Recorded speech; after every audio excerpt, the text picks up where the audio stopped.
O que vamos estudar é o nosso coração. E aí, pessoal, vamos lá para nossa aulinha? Então vamos lá para nossa aulinha de hoje. E hoje nós vamos falar sobre o nosso coração. Se liga aí que vai estar legal.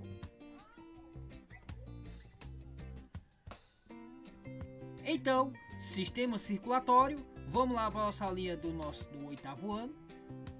E para a gente iniciar essa aula, nada mais nada menos que o nosso coração, né? Então, uma visão geral do nosso sistema circulatório. Então, vamos ver lá. Ó, se a gente for observar, nós vamos ter primeiro essa parte aí do sistema respiratório. E o que ele tem a ver com o sistema circulatório? Bem, o sistema respiratório, ele vai disponibilizar gás para o sistema circulatório, então para todas as células. Então, o gás ele vai vir através do sistema respiratório. Certo? Sistema digestório, os nutrientes, lembra dos nutrientes? Os nutrientes eles vão entrar na corrente sanguínea e vão alimentar todas as células através desse sistema. Sistema urinário. O sistema urinário, pessoal, ele tem uma importância muito grande, porque ele vai receber tudo aquilo que o corpo não vai necessitar mais, certo? Ele vai jogar lá, como por exemplo células mortas, excretas que não vão mais precisar, como produção de proteínas desnecessárias. E aí o que acontece? Vai ser tudo jogado nas excretas e vai lá parar lá no banheiro, né? Então, voltando aqui, sistema circulatório. O próprio sistema circulatório, ele tem uma importância fundamental, que vai distribuir todos os nutrientes para as células do nosso corpo. Então, graças a esses nutrientes que nós vamos ter, é que nós vamos ter energia, vamos ter disponibilidade para as coisas. Então, o sistema circulatório é esse que tem o coração, certo? O coração funciona como se fosse uma bomba, faz o bombeamento do sangue para todas as células do corpo. Okay? Então vamos lá, seguir adiante. Então, para a gente falar um pouco sobre esse assunto aqui, é importante nós frisarmos o seguinte: nós vamos ter aqui o sistema respiratório, o sistema digestório. E aí o que acontece? Eles provêm, o sistema respiratório provém o gás oxigênio e o sistema digestório provém os nutrientes. E aí, ó, ele vai ser transportado direto para o sistema circulatório. E aí o que acontece então? Aí ele vai levar para as células e as células vão descartar. Ou seja, quando ele chegar lá no sistema circulatório, chegar em cada célula, ele vai distribuindo cada nutriente para cada célula, para mantê-las todas unidas e fortes, certo? E aí o que acontece? Essa célula, ela está ali se alimentando e o resto que ela não precisa, o que ela faz? Ela vai liberar para o meio ambiente, certo? Vai liberar. E o que vai receber? A corrente sanguínea. Então ela recebe a substância tóxica, certo? Que vai ser descartada e aí vai direto para o sistema circulatório e aí vai para a excreção, certo? Então é assim que funciona. Então, para a gente resumir, sistema respiratório, sistema digestório. O sistema digestório provém nutrientes e o sistema respiratório provém oxigênio. Eles entram na corrente circulatória, vai ser distribuído para as células. As células vão descartar esse material tóxico que ela vai utilizar mais, volta para o sistema circulatório e vai para a excreção, ok? Então, vamos ver aqui mais ou menos como é que funciona o nosso sistema cardiovascular, certo? Também chamado sistema circulatório, sistema cardiovascular. E o que nós vamos observar? Eu vou ter aí, no caso, o coração, e esse coração ele vai estar aí entre os pulmões, certo? E aí, se a gente for observar, o que nós vamos observar? Vamos ter a aorta, que é a artéria principal aí do coração, certo? Vamos ter a artéria pulmonar, que vai levar o sangue para, no caso, os pulmões. Vamos ter o coração, que é esse músculo, certo? Esse músculo involuntário. Vamos ter também os pulmões, aí o pulmão esquerdo. Vamos ter o diafragma. Diafragma é esse músculo que vai fazer você respirar, certo? Numa aula posterior que nós falamos sobre o sistema respiratório, nós vamos ver a respeito desse assunto. Pulmão direito. Veia cava superior. A veia cava superior ela vai trazer o sangue de volta do corpo, certo? Vai ser tudo jogado aí na veia cava superior, todas das veias, e vai então chegar ao coração, certo? E a traqueia ela já faz parte lá do nosso sistema respiratório, certo? Numa próxima aula nós iremos ver a respeito disso. Então, para a gente continuar aqui, ó, vamos ter as artérias carótidas. A artéria carótida ela vai levar o sangue para o nosso cérebro, nossa cabeça e nosso cérebro. Então, através das artérias aortas. As as artérias, na verdade as artérias carótidas, na verdade, a aorta. Voltando aqui, vamos ver aqui o esquema do coração. Vamos supor o seguinte, eu tenho aqui uma pessoa, certo? E tem um coração, certo? E aí, ó, como é que vai acontecer esse sistema circulatório? Vai dessa forma, ó, do jeito que vocês estão vendo aí. Então esse sangue ele vai vir, certo? E vai ser distribuído para toda a parte do corpo, certo? Então aí nós vamos ter a aorta, ó. A aorta ela vai levar o sangue do coração para o corpo, certo? E vamos ter aí o coração. Temos os pulmões, veia cava superior que vai trazer o sangue de volta para o coração, certo? E a veia cava inferior que vai chegar até a veia cava superior para então ser desembocada no coração, certo? E mais vamos falar sobre o sangue, né? E o sangue, por sua vez, ele é um líquido, né? É um tecido conjuntivo, lembra disso? O sangue é um tecido conjuntivo. E como é que ele vai ser formado? Ele é uma mistura heterogênea. Por que ele é heterogênea?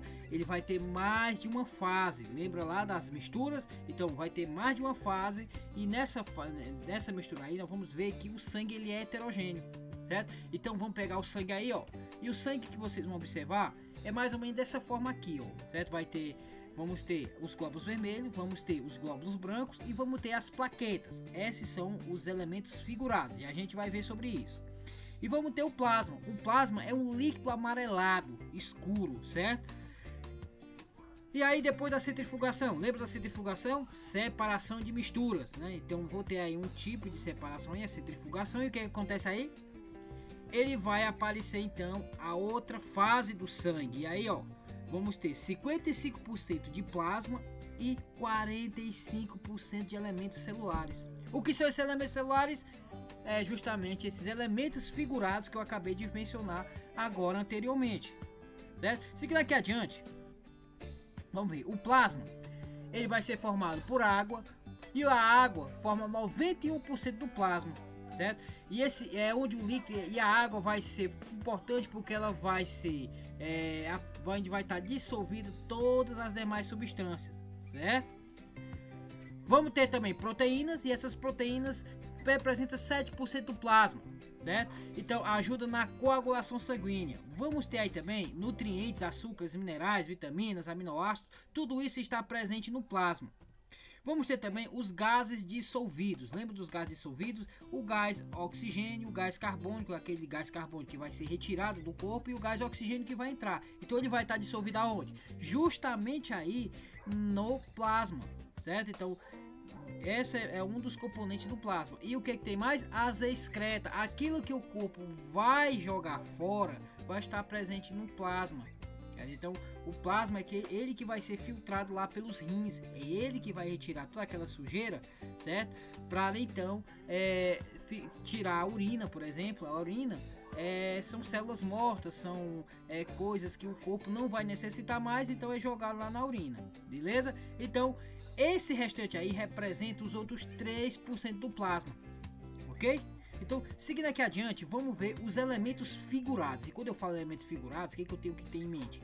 Que são aquelas células que compõem o sangue e elas são produzidas lá na medula óssea. Escute bem, lá dentro do osso, na medula óssea, certo? Que vai ser produzidos esses elementos celulares, ou também chamado de elementos figurados, ok? Então, vamos ver aqui a primeira. A primeira nós vamos ter a hemácia. As hemácias, também conhecido como eritrócitos ou glóbulos vermelhos. Ele vai ter essas três denominações: eritrócitos, glóbulo vermelho, hemácias, e são essas células aí que vocês estão vendo.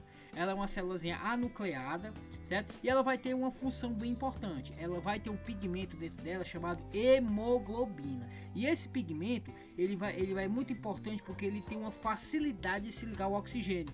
Certo? Então, lembra lá, quando você respira, quem é que vai capturar esse oxigênio? Vai ser, no caso, os glóbulos vermelhos ou também os eritrócitos. Certo? Então, eles capturam esse gás para ser distribuído para as células. Certo? Seguindo aqui adiante, vamos ter os glóbulos brancos. Os glóbulos brancos são os guardas, né? São também conhecidos como leucócitos ou glóbulos brancos. Os leucócitos, por sua vez, ele tem esse nome branco pela sua característica, ele não apresenta uma pigmentação, certo? Porém, o que acontece? Eles são importantes porque eles fazem a defesa do corpo. Eles são também conhecidos como anticorpos, certo? Então, graças a eles, nosso corpo ele tem uma linha de defesa, certo? Então, contra vírus, bactérias, e aí, ó, o que eu preciso saber?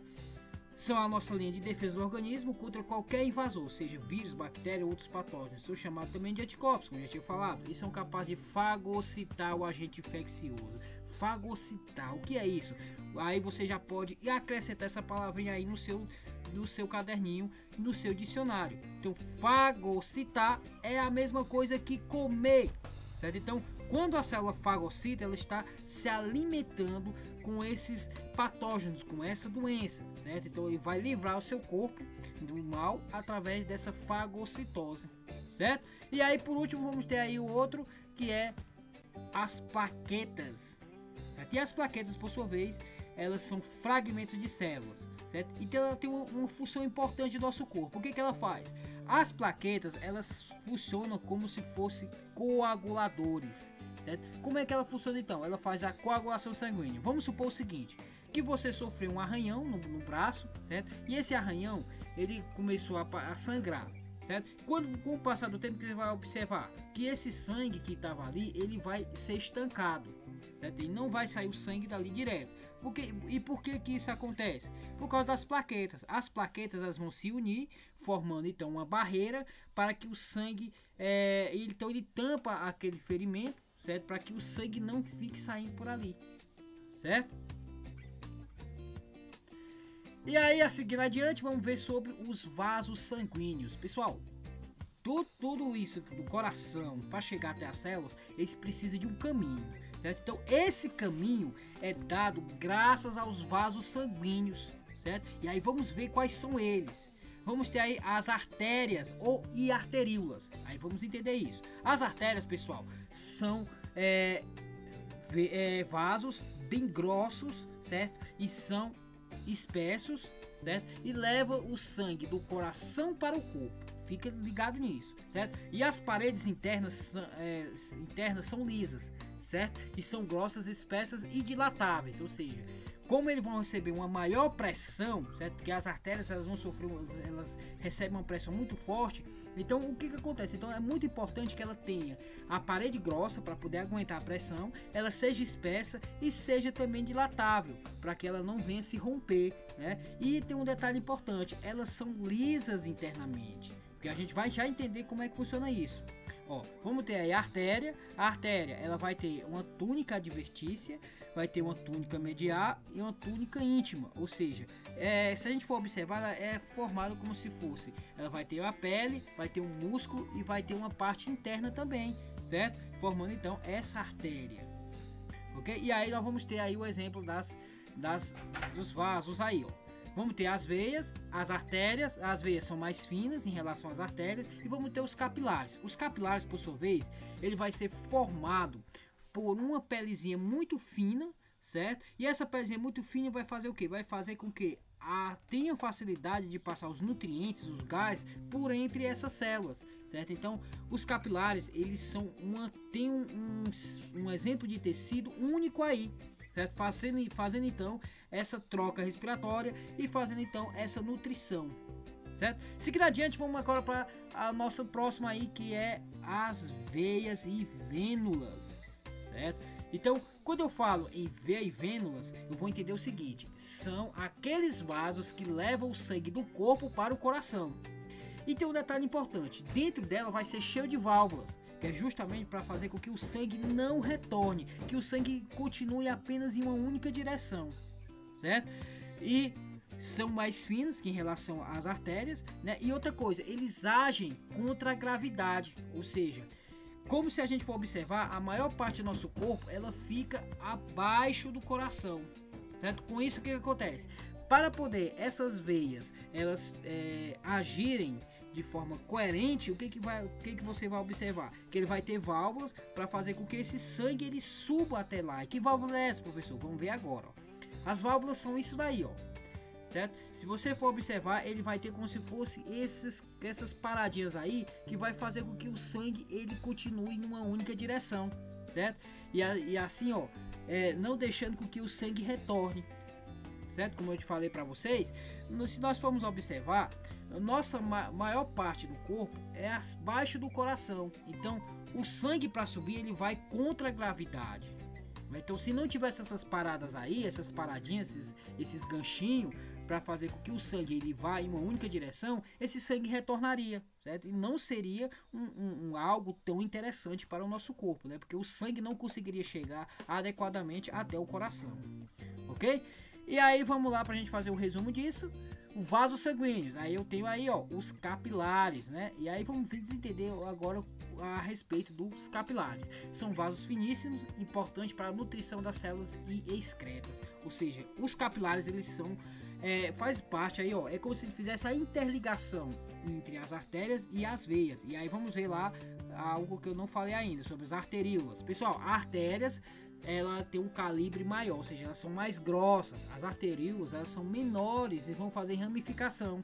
Vamos ter também as vênulas. As vênulas são veias finas, certo? Mais finas em relação às veias, que as veias são maiores, são mais grossas, certo? E aí no meio, ó, entre elas, nós vamos ter aí no caso os capilares, isso aí que vocês estão vendo, certo? E aí como eu disse para vocês, os capilares eles vão ser formados por um tecido especial que vai facilitar a passagem do sangue entre essas células, certo? E aí o que acontece? Vai passar o gás oxigênio para poder nutrir as plantas, as células, certo? Vamos ter também aí no caso ele vai eliminar as excretas e ele vai fazer esse intercâmbio, certo? Porque eles são finíssimos. E é isso, pessoal. Vamos agora para a nossa atividade. A nossa atividade, vamos lá para a primeira questão. A primeira questão diz assim: assinale a alternativa que não apresenta uma função do sistema cardiovascular. E aí você vai só dar uma olhada aí e vai ver qual seria essa opção. Será que ele faz transporte de nutriente, eliminação de excreção, distribuição de mecanismo de defesa, produção de hormônio? Aí você vai escolher aqui não faz função, não é função do cardiovascular. 2, vamos lá para 2.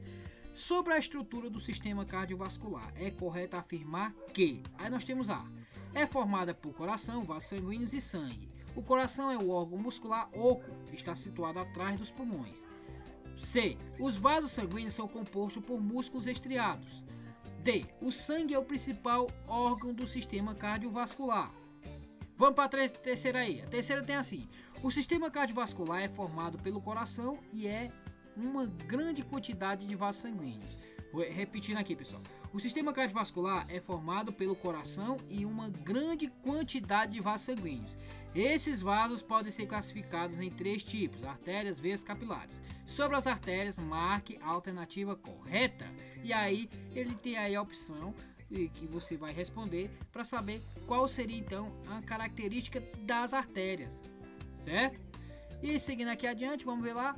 Pressão sanguínea é maior em qual tipo de vaso sanguíneo? E aí fica fácil de você responder. Na veia, na vênula, na artéria, na arteríola, nos capilares. Aí você vai responder.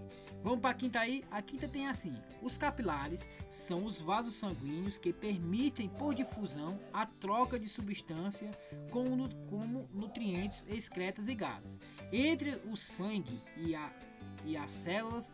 Essa troca de substância é favorecida pela seguinte característica dos capilares. E aí ele quer saber a característica dos capilares: camada tecidual única, presença de válvulas móveis, túnicas muscular desenvolvidas, capacidade de contração interna. Então você vai responder aí qual seria dessas opções que está correta, certo? E aí seguindo adiante, vamos lá. Nossa aula fica por aqui, beleza? Então nossa aula, vamos fazer uma segunda parte falando sobre a circulação, como é que funciona a circulação sistêmica, a circulação pulmonar, certo? E nas próximas aulas a gente vai dar prosseguimento falando também sobre o sistema linfático, né? E o sistema excretor. Beleza, galera? Até a próxima. Valeu!